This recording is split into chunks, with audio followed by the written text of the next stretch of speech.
Tetestingin natin ngayon kung ano, kung kaya niya ba ng mataas yung ano, paahon. Itong dito may mataas dito. Malalaman natin kung kaya niya. Ay, tingnan na. Sunod.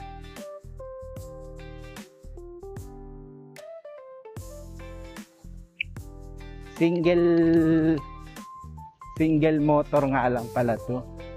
Hindi ito yung dual.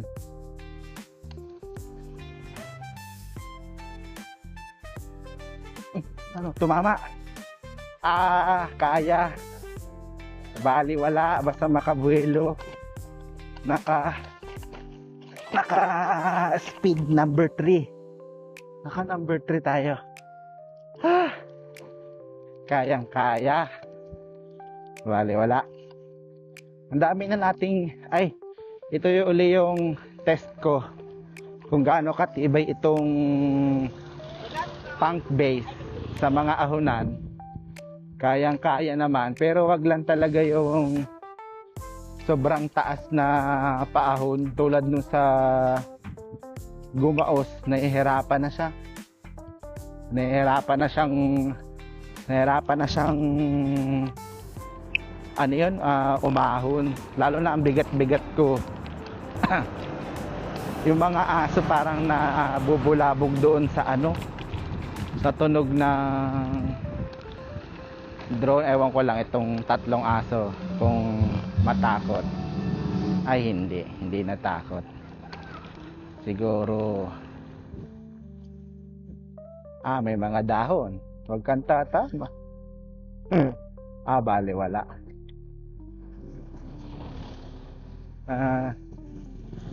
Sana nakikita niya pa ako dahil low light.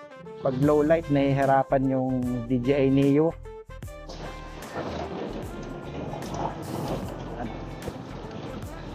Dito ay Pulandaga, kaso may entrance ay susunod ay mamaya. Dito tayo mapunta mamaya.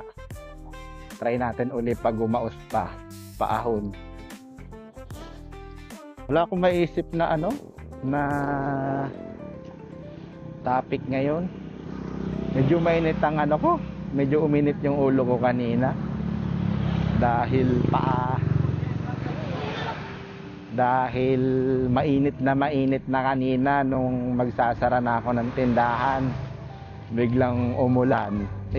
Umasa pa naman ako maghapon na makakapag-rides ako ngayon.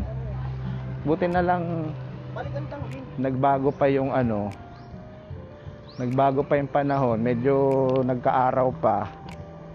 Kaya ito, makakapag na uli ako, record.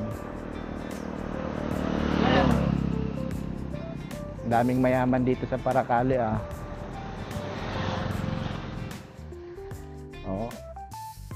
Ano kaya? Ano kaya yung lupa ni Francis dito? Nawawala na yata Ayan dito lupa ni Francis yan pwedeng tambayan. Francis, matambay kami dyan pag may ginawa ka ng tambayan dyan. Iwan mo na rin pati yung susi.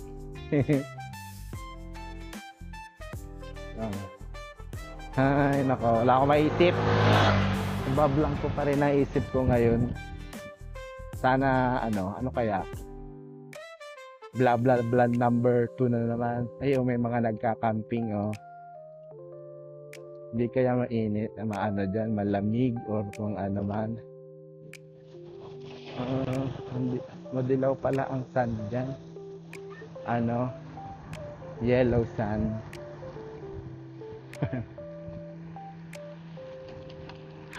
Malapit na daw yung tag-init. Pag mga February katapusan daw, magtatag-init na ulit. May nakita nga pala akong mga investment scheme ngayon dito sa Facebook, yung parang bibili ka na naman ng project kuno. Kunyari yung halagang 3,000 mo, tutubo ng malaki sa loob ng 1 week.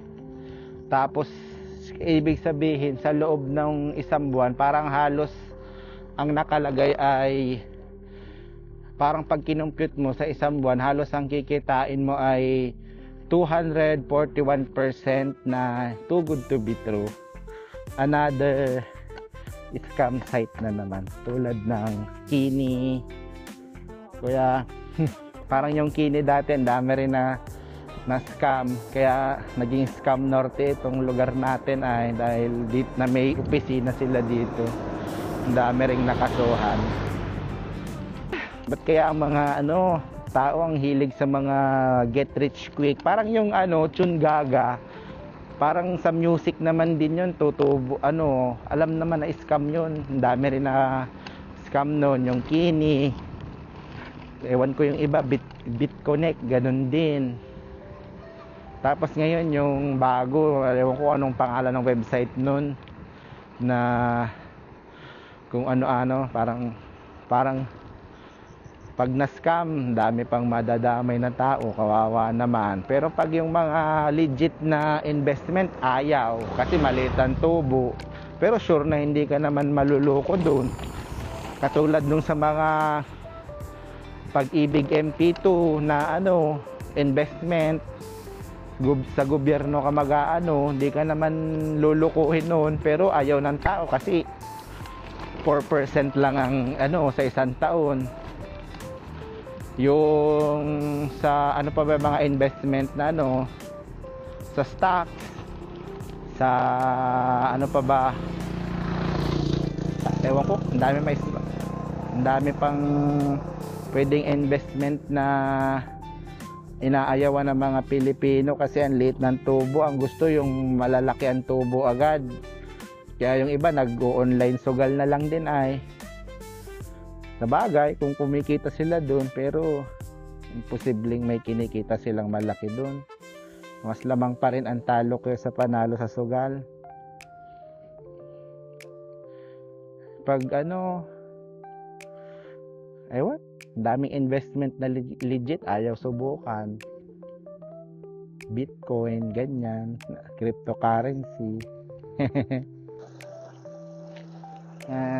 Palitan tayong battery dito pagpababa. Ano kaya magandang wala akong maisip na sabihin na lagi na lang akong nabablangko. Ay, ang ganda dito. Paano ba mag-take ng picture gamit yung Neo? Hindi rin ako marunong. On video lang ang alam ko. Kasi automatic. Pero pag magpipicture, hindi ko alam. Magpatawid kaya tayo, Try natin magpatawid. Kaso highway yun ay. Kakatakot mag-drive dun. Baka biglang liparin ito pag may mga bus. Kakatakot din. Kaya try natin pagpabalik. Nagpalit muna ako ng battery. Nagpalit muna ako para sure na sure ang dito sa baka mag-fly away na naman pala ito. Kung ay buti nakakapag-relax na rin pala kahit papaano. May issue lang pala ako dito sa sa scooter. Itong tapaludo niya, pag nararap road, umiingay na, naglalagapak siya, lumuluwag yung mga allen nuts niya. Umiingay, kaya kailangan dapat lagi kang may dalang mga tools para hindi ka pag lumuwag hindi ka mabibwisit. Kasi yun ang issue ko dito, lumuluwag yung niya, allen nuts niya.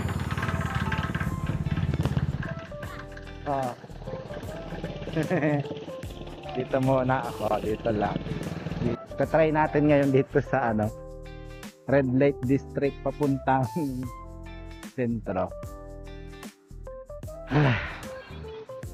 Tapos mamaya i-try natin kung makakarating pa tayo ng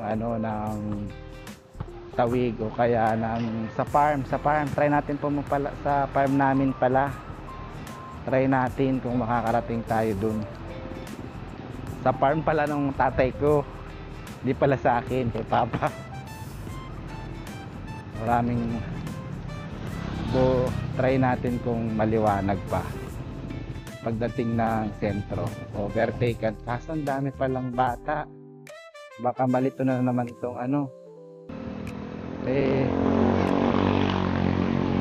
wag daw kasi magpalipad sa maraming tao.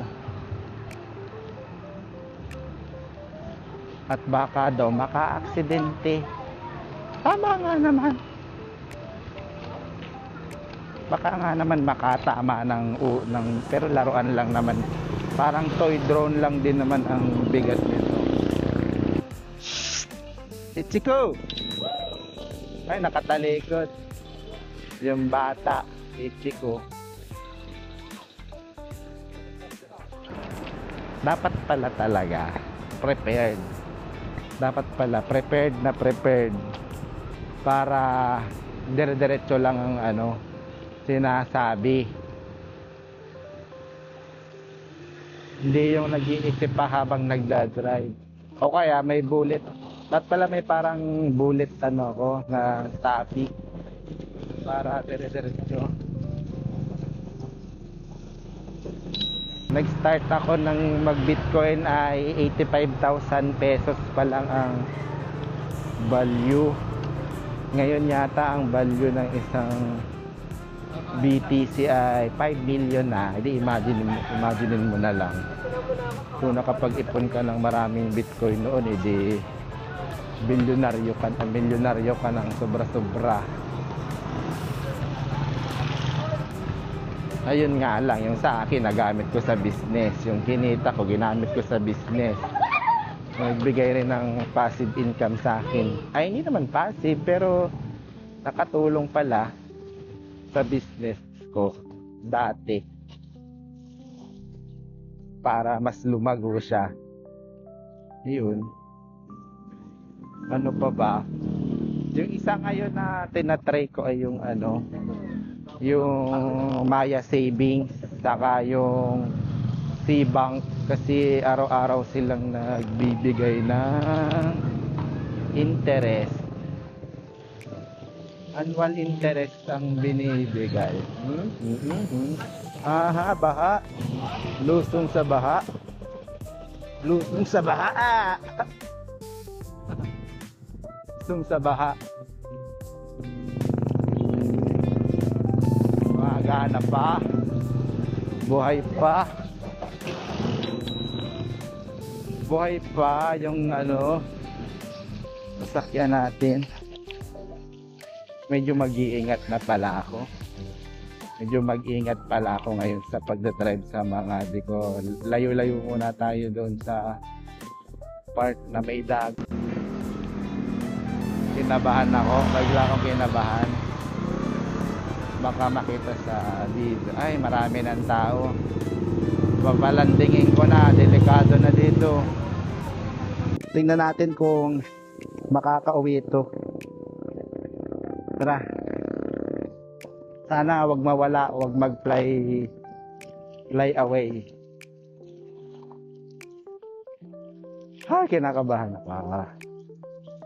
Kinakabahan ako kasi medyo madilim na. Tas last battery ko na yan. 3 kasi ang battery ginamit ko. Last na to. Sana makauwi tayo ng buhay ang drone at hindi mawawala at hindi magpa-fly away. Tama, hindi ko lang alam kung tama yung term na ginamit ko na fly away. Pero after nito, baka di ko na ulitin yung ganitong na video, nasa highway magbi-video. Last na to siguro. Pero baka sa na lang, sentro na lang, pag walang masyadong tao, tapos maliwanag lang, hindi tulad ngayon na madilim-dilim na. Hindi natin alam kung ano mangyayari sa kanya, kung nasusundan pa ba ako ng tama o hindi. Pakiramdam ko ay oo pa naman. Naririnig ko pa sa likod ko, ay malapit ng maiba pala ako, malapit na palang yung inauguration ni Trump. Ine-expect yun ng mga crypto guys na crypto guys na yun ang magpapump ng market. Ngayon nagpump na, pero mas magpapump pa daw. Ay, nahirapan na siya. Nahirapan na siyang hanapin ako.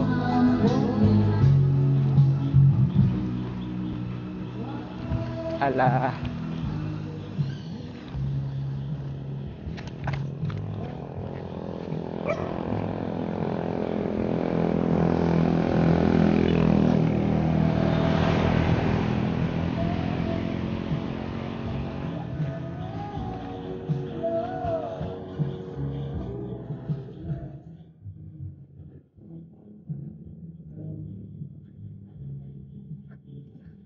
Sunod.